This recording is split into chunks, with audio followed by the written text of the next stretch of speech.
Мына мисалы Жусуп Баласагын, Токтогул, Барпы, Тоголок Молдо. Мына ушу кишилер бийлердин, манаптардын ат кошчусу болуп жанында коштоп жүрсө болот эле да. Бирөө да коштобой койду да. Бирөө да арзымат болгусу келбей койду да.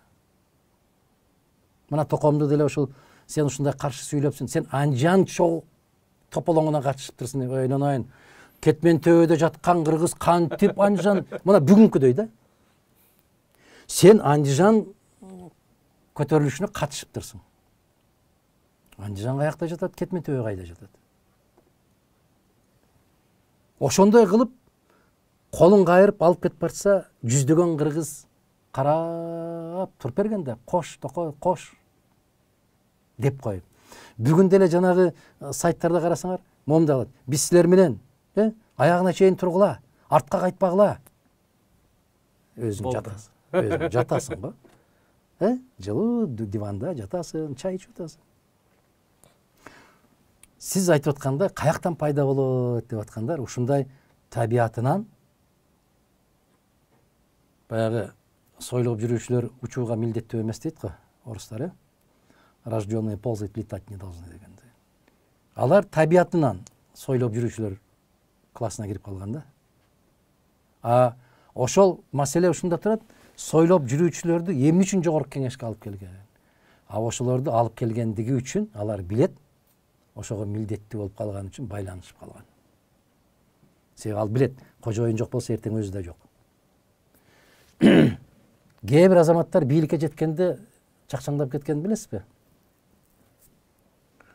Мен жаныбарлар дүйнөсүн жакшы көрөм да. Ошолорду карайм, анан спорт канал. Карасаңыз, жолборс, Токойдун падышасы, жунглинин падышасы. Ошол келсе, кыткылыктап күлүп, дарактын үстүнө чыгып алып, маймыл үстүнө siiп атат да. Жолборстун үстүнө. Аябай күлүп атат. Маймыл күчтүүлүгүнөн эмес, дарактын бийиктигинен. Жолборстун үстүнөн күлүп атат. Кандай дейсиз? Эгер ал дарак жок болсо, күлмөк турсун, жүрөгү жарылып ошол жерде жан берет.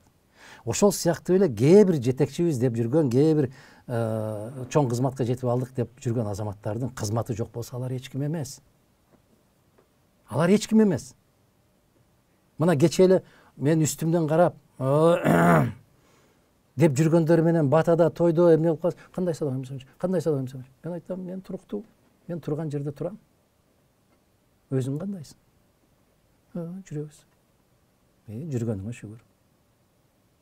Адам кызматына көппөш керек. Бүгүн бар, эртең жок. Байлыгына көппөш керек. Бүгүн бар, эртең жок.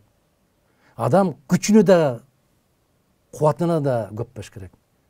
Себеп Аллах кааласа бир күндө асыратып коет. Адам баягы канчалык акылдуу болсо, ал ошончолук ийилип жүрөт да. Ошончолук жерде жүрөт. Тилекке каршы Абай айткандай,